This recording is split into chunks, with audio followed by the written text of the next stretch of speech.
ಏ ಜಗ್ಗಿ, ಯಾಕೋ ಹಂಗೆ ತೆವಳ್ಕೊಂಡು ಹೋಗ್ತಾ ಇದೆಯಾ? ಅದು ಈ ಡಬ್ಬದಲ್ಲಿ ಹೊಟ್ಟೆ ನೋವಿಗೆ ಏನಾದ್ರು ಮಾತ್ರ ಇದೆಯಾ ಅಂತ ಹುಡುಕ್ತಾ ಇದ್ದೆ.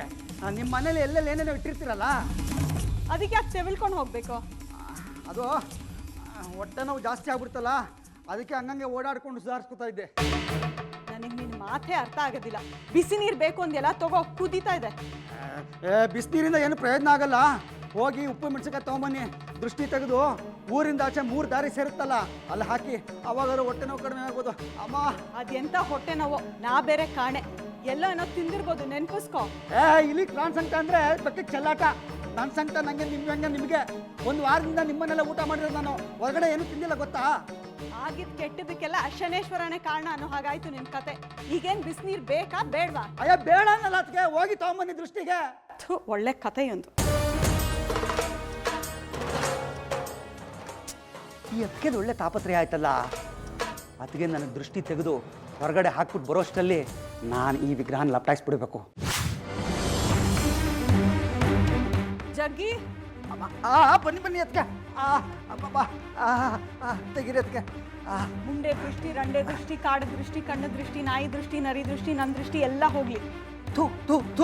ಹೋಗಿ ಅದಕ್ಕೆ. ಹೋಗ್ತೀನಿ. ಅಯ್ಯೋ ಹೋಗಿ ಬೇಗ.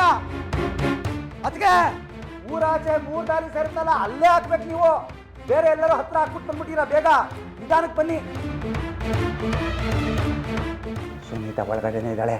ಅವಳು ಬರೋ ಅಷ್ಟರಲ್ಲಿ ನಾನು ಈ ವಿಗ್ರಹ ಲಪ್ಟಾಯಿಸಿರ್ಬೇಕು.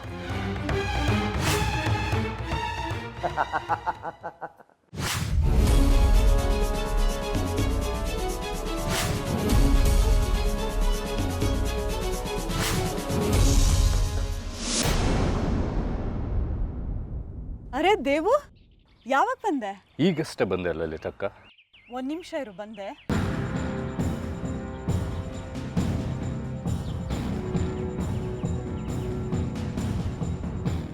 ದೇವು, ಒಳ್ಳೆ ದೇವ್ರ ಪ್ರತ್ಯಕ್ಷ ಆದಾಗ ಬಂದಿದೆಯಲ್ಲೋ. ಉತ್ಸವದ ಸಮಯದಲ್ಲಿ ನೀನು ಕಾಣಿಸ್ಲೇ ಇಲ್ಲ. ಊರಲ್ಲಿ ಇಲ್ವೇನೋ, ಮತ್ತೆ ಹಿಮಾಲಯಕ್ಕೆ ಹೊರಟೋಗಿದೆಯೇನೋ ಅನ್ಕೊಂಡ್ಬಿಟ್ಟಿದ್ದೆ. ಯಾಕಕ್ಕ, ಮನೆಯಲ್ಲಿ ಏನಾದರೂ ಸಮಸ್ಯೆ ಆಯ್ತಾ? ನೀ ಬಂದಿದ್ದು ಒಳ್ಳೇದೇ ಆಯ್ತು ನೋಡು. ನಮ್ಮ ಸುನೀತನ ಗಂಡ ಜಗ್ಗಿ ಇದ್ದಾನಲ್ಲ, ತುಂಬ ಹೊಟ್ಟೆ ನೋವು ಅಂತ ಒದ್ದಾಡ್ತಾ ಇದ್ದಾನೆ. ನಮ್ಮ ಯಜಮಾನ್ರು ವೈದ್ಯರನ್ನು ಕರ್ಕೊಂಡು ಬರಕ್ಕೆ ಹೋಗಿದ್ದಾರೆ. ವಿದ್ಯಾಶಂಕರನು ಮಾತ್ರೆ ತರ್ತೀನಿ ಅಂತ ಹೋದ.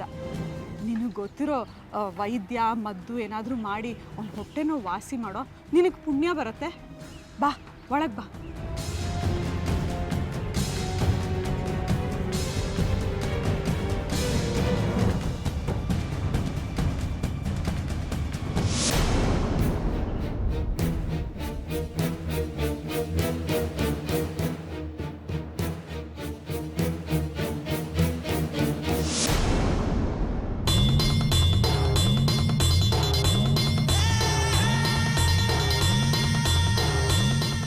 ದೇವು,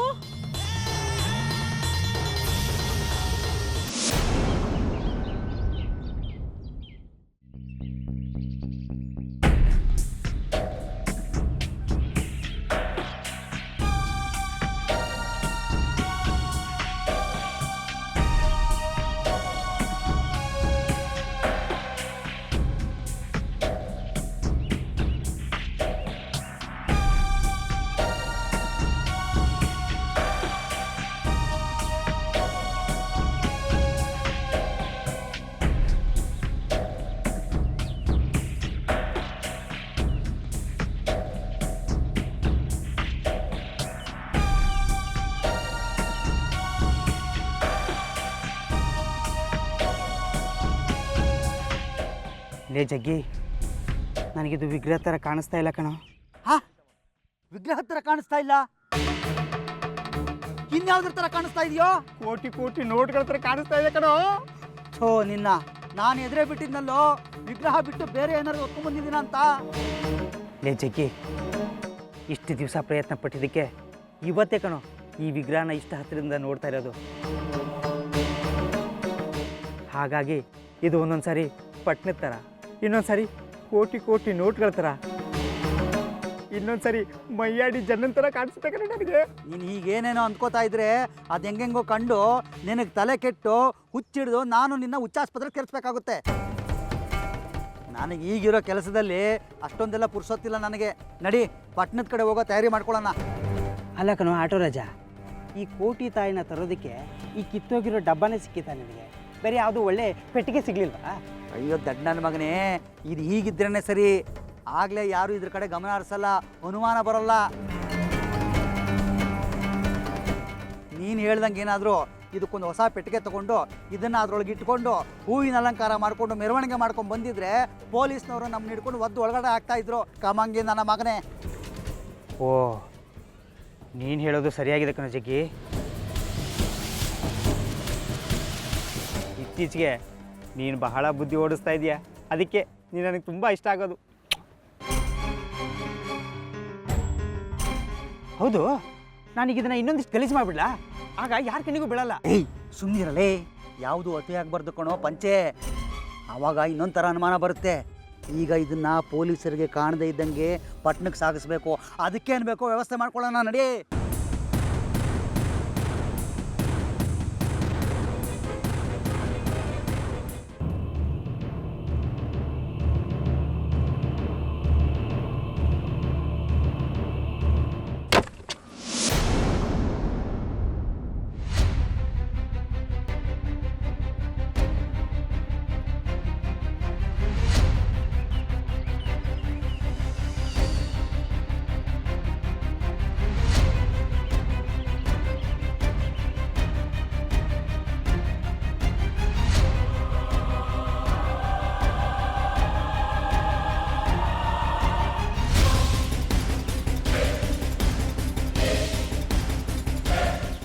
ಜಾಜಿ ಮಲ್ಗೆ ಎಲ್ಲಿ ಹೋದ್ರು ಬಳಗ್ತಾ ನನ್ನ ಕಾಲ್ಗೆ ಸುತ್ಕೋತೀನಿ.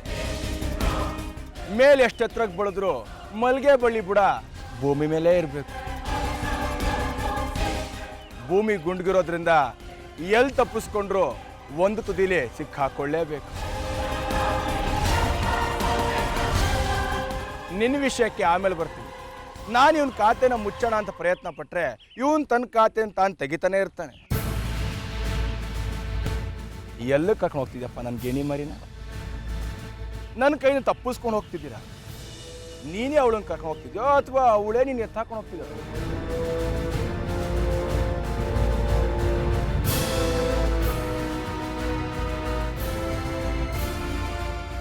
ಈ ಜಾಜಿ ಮಲ್ಗೆನ ನಾನು ಎಳ್ಕೊಂಡು ಹೋಗ್ತೀನಿ. ಆ ದುಬಾಕ್ ನನ್ನ ಮಗ ಬಂಗಾರಿನ ನೀನು ಎಳ್ಕೊಂಡು ಹೋಗೋ ಮಾದು. ಬಂಗಾರಿ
ಏನು ಸಾಹೇಬ್ರೆ ಗಸ್ತು ತಿರ್ಸ್ತಾ ಇದ್ದೀರಾ?